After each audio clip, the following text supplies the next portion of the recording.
In today's video we will learn how a thermal power plant means, how electricity is generated from a thermal power plant.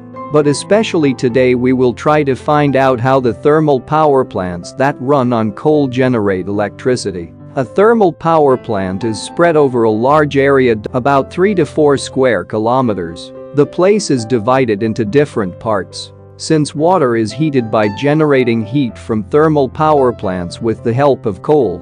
That is why a lot of coal is needed here. If the coal in the thermal power plant runs out, the work of generating electricity will stop. That is why coal is stocked here from 1 month to 45 days, which is about 1 to 1.5 million tons. The place where the thermal power plant is stocked is called the coal yard. It's a huge big place.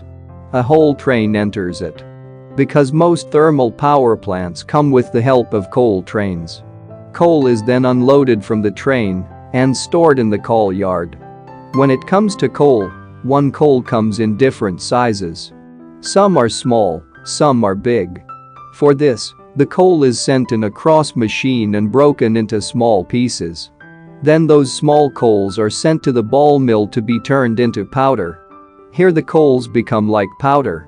These become absolutely fine particles. I mean the kind of powder we fly on the body.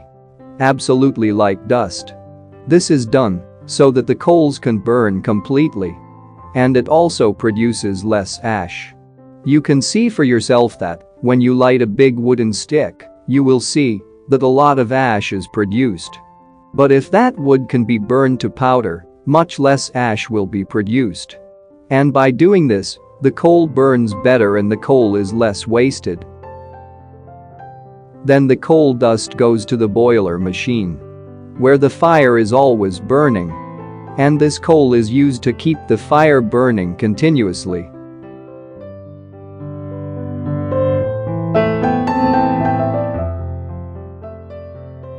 The boiler contains water in a narrow pipe at the top. And the main and only job of that boiler is to heat the water and turn it into steam. When coal is burned, 2 types of ash are produced. An ash is heavy, that is deposited under the boiler. And an ash light is what we call flying ash. It exits the boiler through a narrow long chimney. The ash that is heavy ash, i.e. atom ash, is sent to the cement company because it is used to make cement. But the ash that flies out has a lot of coal in it. And if it goes out into the environment, think about what the situation will be like in that area. For this purpose, electrostatic precipitators are placed in the long ashes from which the flying ash comes out, which prevents those ashes from escaping into the environment. So far we have understood how the water is getting hot. Imagine for a second you were transposed into the karmic-driven world of Earl. You have a small pressure cooker at home. When the steam is formed in it, it raises the CP of the pressure cooker to the very top. Now think about the amount of energy that can be produced if a vapor of hues is kept under pressure. And we use this energy to make electricity.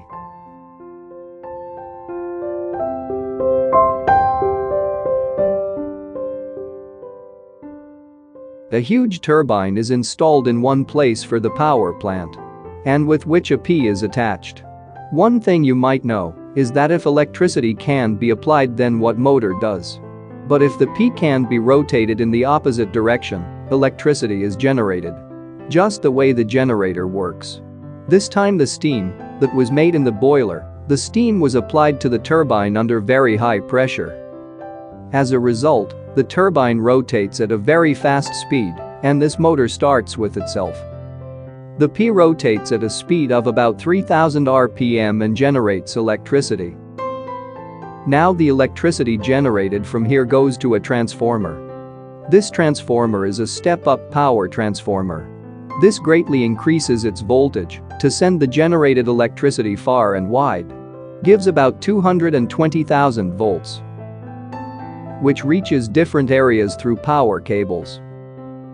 And in the area where electricity needs to be sent, step-down transformer is installed and the voltage is reduced to supply electricity to the area. This is why you can see that the area is not supplied with electricity from the power transformer, where the power is generated. The reason is that the voltage is much higher.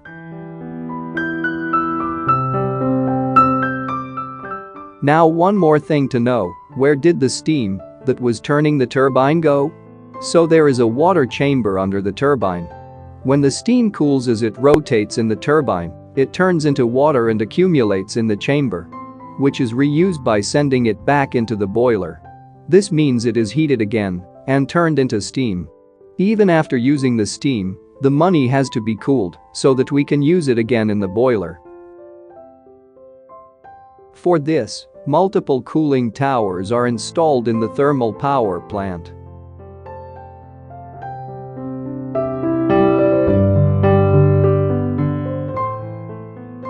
If you have ever seen a thermal power plant, you can see from a distance that all the towers that have big funnels emit smoke.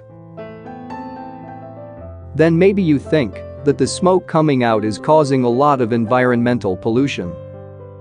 But no, they are actually steam, which are remixed with the air in the atmosphere. It does not pollute the environment. There are tall, slender towers that emit smoke. That washing can cause environmental pollution. But the smoke that comes out of the towers is like big pipes. It is not actually washed, it is basically water vapor.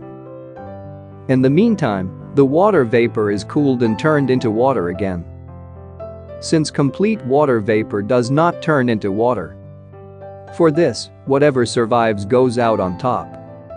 Below these cooling towers is a large basin, which gradually accumulates in the basin after the steam has turned into water, which is repiped to the boiler. You may notice that thermal power plants are built on the banks of a large river or a large reservoir. I hope you understand the reason. That is a must to generate electricity in a thermal power plant. Usually thermal power plants do not directly use river water or water from any large reservoir. The river water is pumped and stored in the core of the thermal power plant's own reservoir.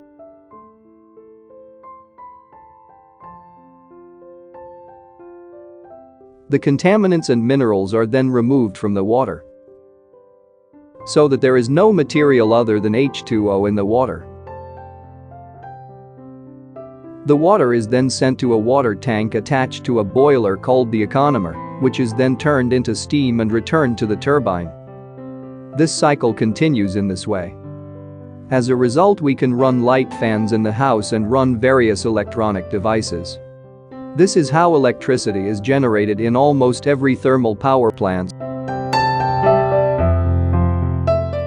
Friends, so far today, there will be new information and new videos for you. Until then, stay tuned by subscribing to the channel and don't forget to let us know in the comments what the video looked like.